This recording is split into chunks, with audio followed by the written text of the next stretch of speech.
Marcel Bichy. Edouard Buffard. Inventamos a Bic Cristal.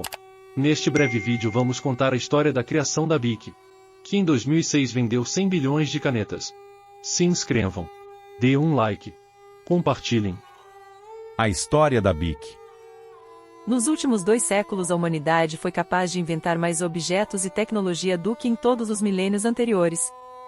O telefone, os automóveis, a fotografia e o computador são apenas alguns desses inventos, que mudaram completamente o mundo e a forma como vivemos hoje. E se fosse para fazer uma lista dos mais importantes, a internet, os smartphones e o avião com certeza seriam lembrados. No meio de tantos inventos, cheios de tecnologia, objetos mais simples, como uma lâmpada ou uma fita adesiva, quase sempre são esquecidos. Entre esses inventos que não damos muita importância, está a caneta esferográfica, mas precisamente a famosa caneta Bic. Desde que foi lançado em 1950, essa caneta provocou uma verdadeira revolução ao popularizar a escrita e mudar a forma como vários profissionais realizam suas tarefas. Hoje, 74 anos após a chegada da revolucionária caneta ao mercado, ela continua praticamente inalterada e está em todos os espaços, seja em uma empresa multimilionária, uma escola da periferia e até no Museu de Arte Moderna de Nova York, onde foi incorporada ao acervo permanente. Mas por que a Bic é considerada um dos inventos mais importantes dos últimos tempos? Realmente foi a empresa francesa que inventou a caneta? Se você quer saber as respostas, assista esse vídeo, porque hoje vamos ampliar nosso conhecimento global sobre a caneta Bic e sua importância na história. Para quem sabe ler e escrever, poucas coisas são tão simples como deixar um recado desde que você tenha papel e caneta, mas nem sempre foi assim. No tempo das cavernas, a única forma de avisar sobre perigos ou deixar algum registro era fazendo pinturas. No decorrer dos séculos deixamos de habitar cavernas e os registros foram evoluindo para pedra, madeira, placas de argila e vários outros materiais até chegar no papel. Junto com o material da escrita, as ferramentas utilizadas também evoluíram.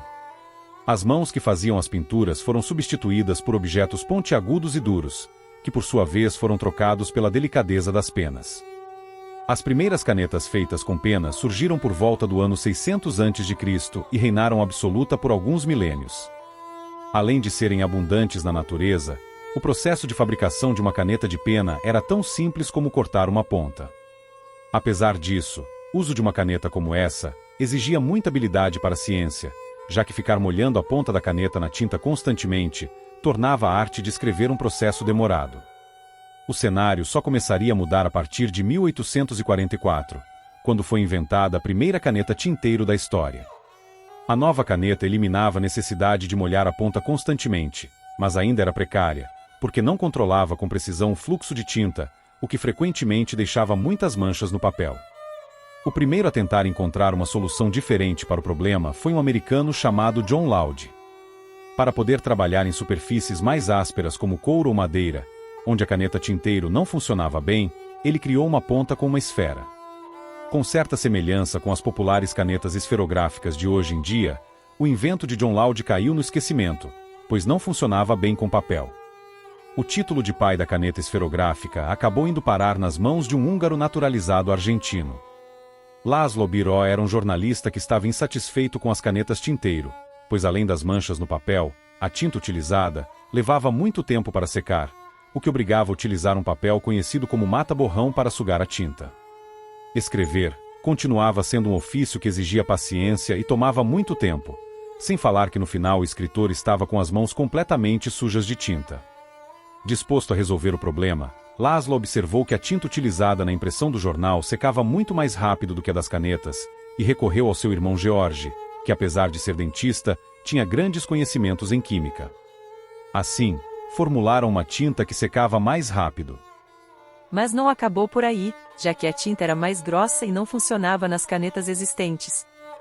Segundo diversos relatos, ao ver algumas crianças brincando com bolas de gude perto de uma poça de água, László percebeu que depois de passar pela água, as bolas faziam riscos no chão. Não sei se ele gritou eureka nesse momento, mas a história mostra que ele começou a trabalhar em uma ponta com esfera, que ficava em contato com o reservatório de tinta, e à medida em que era movimentada, transferia a tinta para o papel.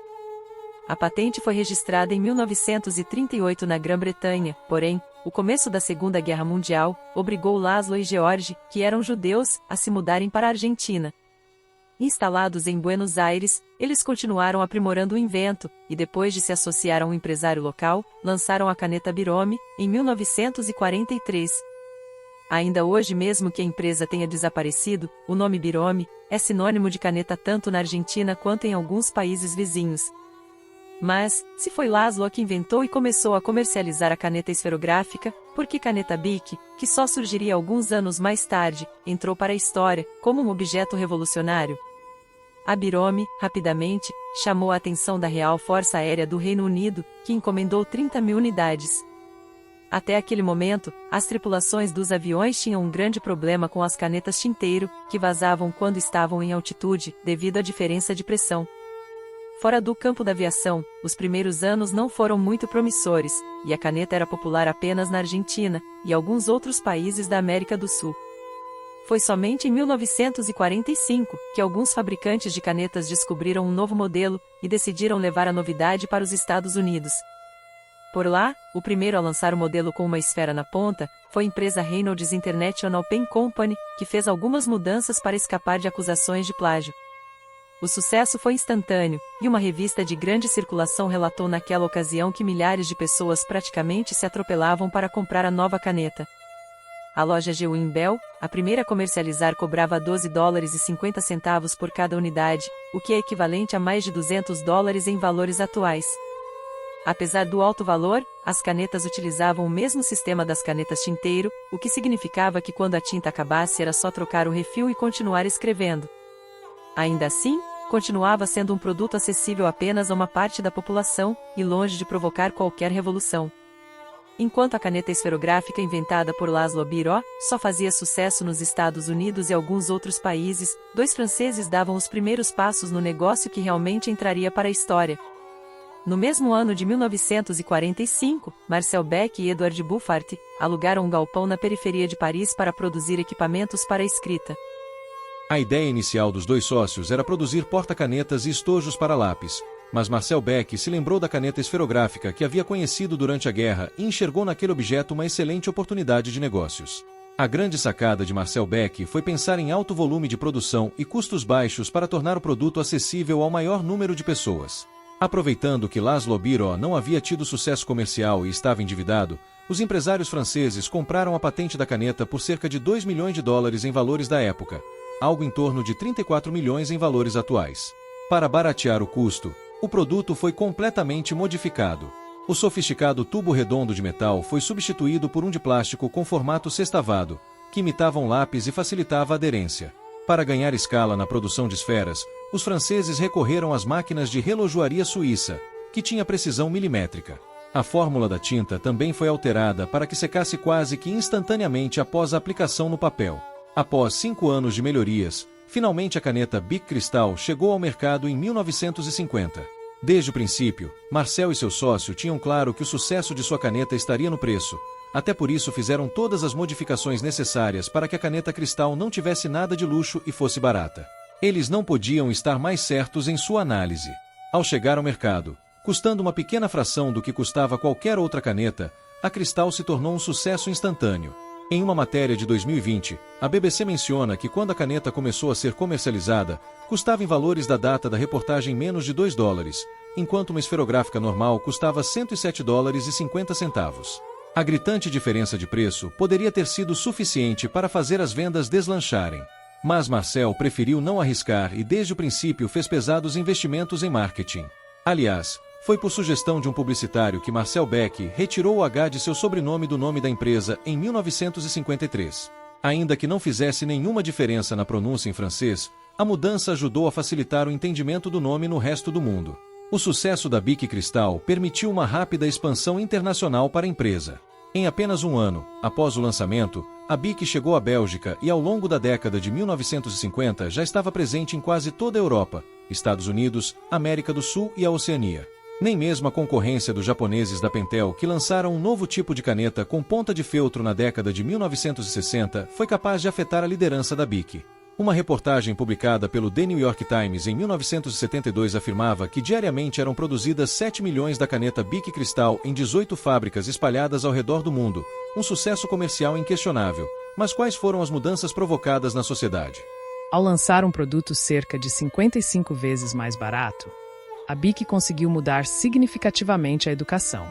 A maior parte da população impossibilitada de comprar uma caneta moderna até o lançamento da Bic Cristal. Os pobres tinham que utilizar uma caneta com ponta de ferro que precisava ser molhada a todo momento. O simples ato de copiar a matéria era demorado, além de trabalhoso, o que resultava em um menor aproveitamento do tempo escolar. Uma criação de uma caneta acessível a grande parte da população. O aproveitamento do tempo em sala de aula passou a ser maior, além de ser mais cômodo para os estudantes.